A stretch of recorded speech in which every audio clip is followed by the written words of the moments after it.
Wow, thanks. We just started this video with a nice little compliment. Compliment your friends. Compliment them and love them because they may die one day.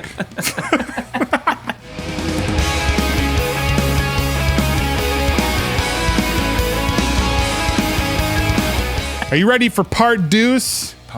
It's time for the best albums of September part 2. Welcome to Forgemaster Metal Reviews, the place where you can get the most out of your metal releases, friends. September had a ton of metal albums. That's why we're doing a part 2. Wow! What were some of your favorites? Leave them down in the comments below. And while you're doing that, beat the living shit out of the like button and hit subscribe if you're new. Prep your Marshalls and string up those Gibsons, folks. Let's get into the best albums of September, part 2.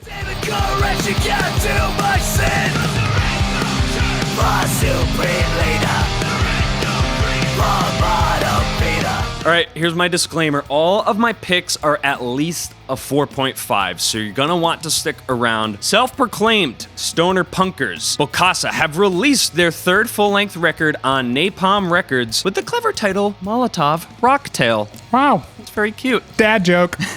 This Norwegian band takes elements from skater punk, hardcore, sludge, and stoner metal. The coolest parts of NoFX, Fu Manchu, the Melvins, and Clutch are all rolled up into this record. It's very tongue-in-cheek. There's chanting choruses, gang vocals, and riffs that just burn into your brain. There's really incredible strong songwriting too that just leaves you begging for repeat listens. The final track is an absolute monster and it's about Star Wars, so you know, we're suckers for that. Immortal Space Pirate 3 is really one of the best songs I've heard all year at almost 7.5 minutes. It's a total banger and just completely different from the rest of the album. This is an incredible album with fun, grit, and neck-breaking grooves. 4.9 out of 5 Barbarians Riding Pegasus. I love this fucking record. This is one of my favorites of the year. Definitely album of the year material. Holy fuck. Yeah, dude. Total sleeper. I'm not gonna sleep anymore. Don't sleep on it.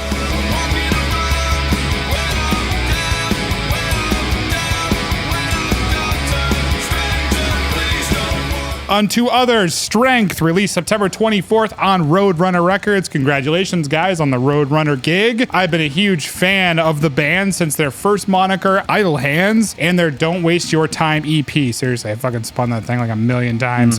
Their first full-length, Mana, was released in 2019 and adored by the metal community, so needless to say, Strength had a ton of fucking hype. I can say, though, with absolute certainty that Strength fucking delivers beyond my expectations. The album starts off with a fury and just doesn't fucking let up. And one big thing that I noticed on Strength was there's a far more aggressive posture with those gothic traditional heavy metal tones, and it works perfectly. The grunts and hooah chants, all that stuff is more pissed off than ever, while all the songs are expertly written and tightened around great songwriting and earworm vocal melodies. Arthur Risk totally fucking nailed the production on Strength. You've got fantastic mixing centered around somber and old school tone without sacrificing the power. Super hard to do, and he nailed it. This album is easily going on my album of the year list and may even be my album of the year. I'm gonna give it a perfect fucking score, 5 out of 5. Holy shit, man. I will say, man, that vocal performance on that record, wow, unbelievable. Very genuine, very heartfelt.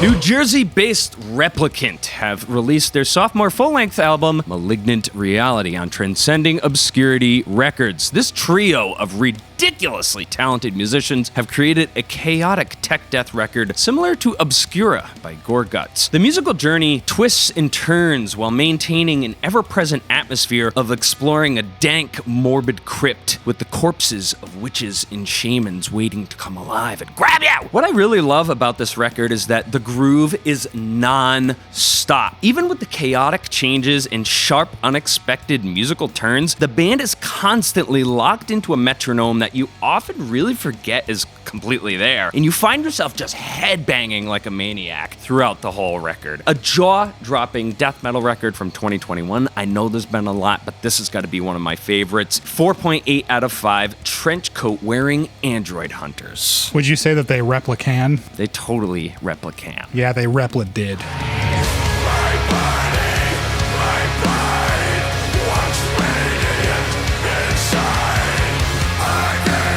Rivers of Nihil, The Work, released September 24th on Metal Blade Records. Talk about hype, guys. As I've said before, I was completely obsessed with Where Owls Know My Name when it came out, so my excitement for this album is above the fucking camera. Interesting thing, though, is The Work is a sidestep of an album in terms of their approach into progressive death metal, focusing more on psychedelia and chill moments as opposed to the burl of owls. The album is gorgeous. There's chill sections of progressive rock kicked up with killer fucking death metal riffing. You can hear the worship of classic rock bands like Pink Floyd in the guitar leads, and I absolutely loved that. I find it interesting that the metal scene is so polarized on this album, though. Everyone's upset that they have not released Owls Part 2, and honestly, I'm glad that they took some time to do something different, take some risks, and make something unique. If they wrote Owls Part 2, the album would have faded into the background super fucking quick. People are talking about this album right now, so in that respect, they made a great decision with all of their compositional choices. I loved every aspect of this record. I love it just as much as Owls. I'm gonna give it 4.6 out of 5 Frozen Towers.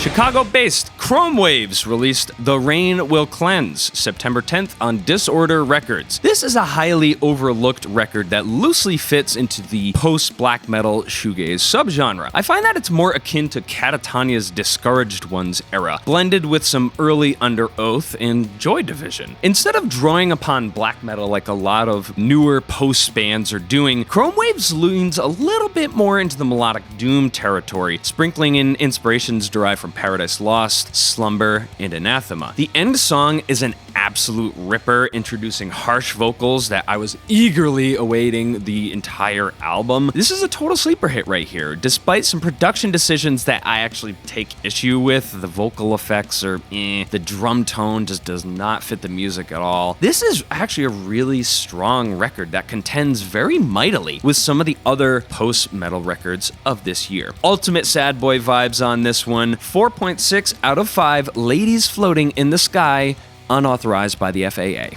What were your favorite picks from September? Be sure to leave some links down below. Smash that like button and the subscribe button if you're new. Go with the gods, Forgemasters. Embrace your strength and uplift your loved ones. See you guys next time.